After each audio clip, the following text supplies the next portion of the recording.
વિલાયત Aditya Birla Grasim HIV અને ads ગ્રસ્ત બાળકોની વહારે પ્રોજેક્ટ સન્માન હેઠળ 80 બાળકો પોતાનો અભ્યાસ પૂર્ણ કરી શકે તે માટે શૈક્ષણિક કીટની સહાય વિલાયત ગ્રાસિમ ઇન્ડસ્ટ્રીઝના CSR વિભાગ દ્વારા ભરૂચ જિલ્લાના 19 ગામના HIV અને એડ્સ અસરગ્રસ્ત 80 જેટલા જરૂરિયાતમંદ બાળકોને BDNP પ્લસ સંસ્થાના સંકલન દ્વારા રોટરી ક્લબ ભરૂચ ખાતે શૈક્ષણિક કીટનું વિતરણ કરાયું હતું, જેમાં 6 અનાથ 13 સિંગલ પેરેન્ટ અને 61 જેટલા અન્ય કુલ મળી 80 જેટલા જરૂરિયાતમંદ બાળકોને શિક્ષણ પ્રાપ્ત કરવા માટે આખું વર્ષ દરમિયાન જરૂરિયાત પડતી તમામ શિક્ષણને લગતી વસ્તુઓ અપાઈ હતી। ગ્રાસિમના unit head R Ram VP Nimesh જાદવના માર્ગદર્શન હેઠળ Ashish Tan vice president Renu Mathur, CSR વિભાગના સતીશ ભુવીર, AGM હેમરાજ પટેલ, તરંગ પરમારની ઉપસ્થિતિમાં કાર્યક્રમ સંપન્ન થયો હતો। BDNP પ્લસ સંસ્થાના સતીશ મિસ્ત્રી, અધિકારીગણ, રોટરી ક્લબના પ્રમુખ ભાવેશ હરિયાણી તેમજ આરોગ્ય વિભાગના અધિકારીઓ દ્વારા બાળકોને શિક્ષણની સમજ અને મહત્વતા સાથે સરકારી અન્ય યોજનાઓ વિશે ઊંડાણથી સમજણ અપાઈ હતી। Aditya Birla Grasim industries through CSR initiative હેઠળ છેલ્લા 13 વર્ષથી આ સેવા યજ્ઞની શરૂઆત કરી હતી અને આજે લગભગ અમે 14મા વર્ષમાં પ્રવેશ કર્યો છે। ભરૂચ જિલ્લાના 19 ગામના 81 જેટલા બાળકો જે HIV અને એડ્સથી ઇન્ફેક્ટેડ અને એફેક્ટેડ છે એ બાળકોને પોતાનું શિક્ષણ પૂરું કરે એવા અમારા પ્રયાસો રહ્યા છે અને એના માટે અમે લોકો એમને દર વર્ષે એક સંપૂર્ણ એજ્યુકેશનની કીટ પ્રોવાઈડ કરીએ છીએ, જેથી કરીને જેઓ આખું વર્ષ નિશ્ચિંત રીતે એ લોકો અભ્યાસ કરી શકે અને અભ્યાસમાં એ લોકોને કોઈ પણ જગ્યાએ તકલીફ પડે ત્યારે અમે લોકોની સાથે ઊભા રહીએ છીએ અને એમને હેલ્પ કરીએ છીએ।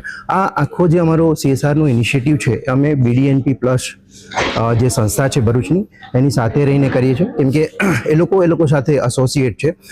ગ્રાસિમ જે છે, ગ્રાસિમ ઇન્ડસ્ટ્રીઝ જે છે એના CSRની અંદર આ પ્રોજેક્ટને આવરી લીધો છે અને એમના માટે જ્યારે પણ શિક્ષણમાં કોઈ પણ પ્રકારની તકલીફો પડે ત્યારે અમે એ લોકો સાથે હાજર રહીએ છીએ। આ સાથે સાથે જ અમે અમારા આસપાસના 25 જેટલા ગામડાઓમાં શિક્ષણ માટે ખૂબ જ સારા એવા ઇનિશિયેટિવ લીધા છે, જેવું કે નવી શાળાનું નિર્માણ કરવું, આંગણવાડીઓ બનાવવી, સ્ટેમ્પ લેબ બનાવવી, સાથે સાથે આદિત્ય બિરલા શિક્ષા જ્યોતિ કરીને એક સ્કોલરશિપ પ્રોગ્રામ પણ અમે શરૂ કર્યો છે, જેના હેઠળ અમે 212 જેટલા બાળકોને સ્કોલરશિપ આપી અને ભણવા માટે એ લોકોને મોટિવેટ કર્યા છે। સાથે સાથે સ્ટાર્ટઅપર ઓફ ધ યર કરીને અમે પ્રોગ્રામ ચલાવીએ છીએ, વીનું પ્રોગ્રામ ચલાવીએ છીએ, આ સન્માન જે પ્રોજેક્ટ ચલાવીએ છીએ।